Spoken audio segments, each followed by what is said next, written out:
सभापति महोदय, किसानों की उपज की आप न अधिक कीमत दे सकते हैं, न अधिक उपजाने के लिए जो साधन देश में उपलब्ध हैं, उनकी तरफ आपका ध्यान जा रहा है।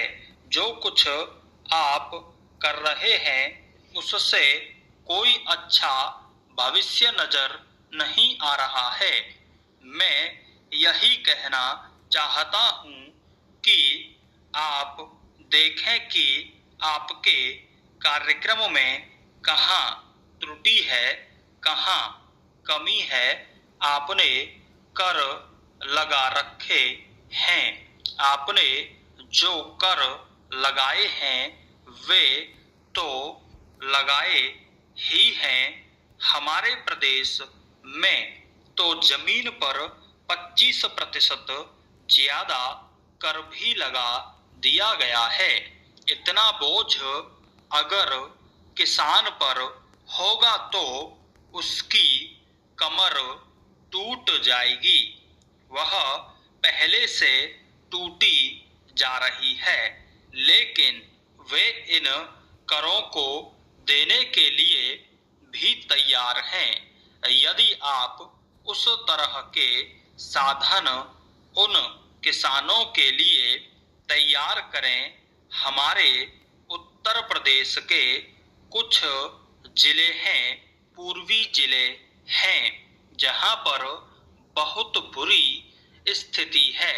हमारे सदन के एक सदस्य ने रो रो कर आपको यह बताया था कि वहां लोगों को 2 रुपए मजदूरी में मिलता है। इतनी ही एक दिन की उनकी मजदूरी है। सरकार ने एक आयोग की नियुक्ति की थी ताकि वहां पर कुछ विकास के कार्य किए जाएं। वह योजना भी अब खटाई में पड़ गई है। आपका ध्यान इन समस्त चीजों की ओर कैसे दिलाया जाए, कैसे आपका ध्यान इन सभी कठिनाइयों की ओर आकर्षित किया जाए, समझ में नहीं आता है। Para change. यातायात के साधनों की स्थिति यह है कि ट्रेनों में दूसरे दर्जे में भीड़ भाड़ का कोई ठिकाना नहीं है, उसकी कोई सीमा नहीं है। हर रोज ऐसा मालूम पड़ता है कि कोई मेला चल रहा है। आपके पास अच्छे इंजन हैं, अच्छे गति वाले इंजन हैं, लाइन भी अच्छी है, तो क्यों नहीं दूसरे दर्जे के अधिक डिब्बे लगाए जाते हैं। लोगों को कुछ सुविधा मिल जाए, वह काम नहीं किया जा रहा है। आपको किसान की देहात में रहने वाले आदमी की, मजदूर की परवाह नहीं है, जो समस्त कठिनाइयों को झेलता है। आपके सारे कार्यक्रम को पूरा करने की उसमें कहां से शक्ति आएगी, कैसे वे अधिक अन्न उपजाकर आपको दे सकेंगे। आप इन सब बातों पर सोच विचार करें। आपने बड़े बड़े फार्म बना दिए हैं, क्या उन्हें आपके फार्म से कोई लाभ मिल रहा है। Para change. सभापति महोदय, सरकार ने कई कृषि फार्म खोले हैं, क्या ये फार्म घाटे में नहीं चल रहे हैं। अगर सारे खर्च जोड़ दिए जाएं, बड़े बड़े अधिकारियों के वेतन जोड़ दिए जाएं, तो पता चलेगा कि सारे ये कृषि फार्म घाटे में चल रहे हैं। क्या इसी तरह से आप सारे किसानों को घाटे पर खेती करने के लिए मजबूर करेंगे? जिस क्षेत्र से मैं आता हूं वहां एक पुल बना है। मैंने 10 वर्ष तक अपनी विधानसभा में इस पुल के लिए कोशिश की है।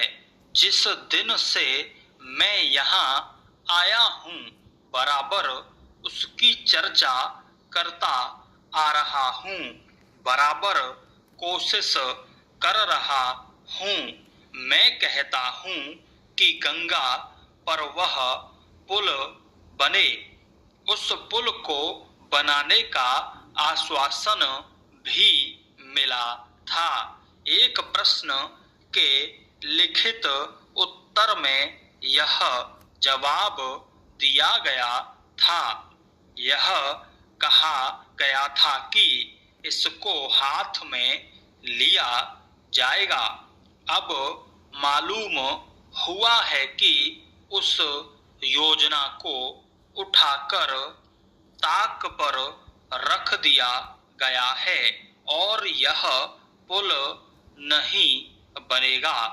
इन लोगों ने क्या कसूर किया है, यह मैं आपसे जानना चाहता हूँ। हमारे क्षेत्र के लोगों ने पाकिस्तान की लड़ाई में सरकार को हर तरह का सहयोग दिया था, हर तरह की सहायता दी थी।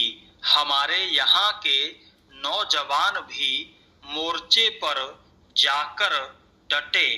जिस समय पाकिस्तान के साथ हमारा युद्ध चल रहा था तो कहीं कोई बात नहीं थी, अन्न की कमी कहीं नहीं थी। अन्न की कमी भी हमारे विरोधी साथी पैदा करते हैं जो यह चाहते हैं कि सरकार असफल हो जाए। ये लोग जो कहते हैं उसको आप समझें। एक तरफ तो हमारे मित्र की बात है जो देश के बड़े बड़े शहरों में दंगे करवाते हैं, दूसरी तरफ हम हैं जो इनकी बातों को नहीं समझ पाते। इनको सभी वे लोग मिल जाते हैं जो बेकार होते हैं या जो दंगे करवाने के लिए उत्सुक हैं।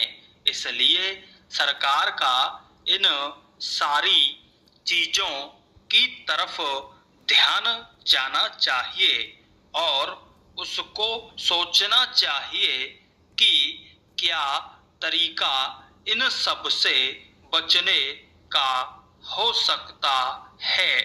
एक ही तरीका हो सकता है कि इस देश में हर आदमी को काम मिले, देहात में लोगों को करने के लिए काम मिले और खादी कमीशन की जो योजना है और जो कि एक अच्छी योजना है वह ठीक तरह से चले।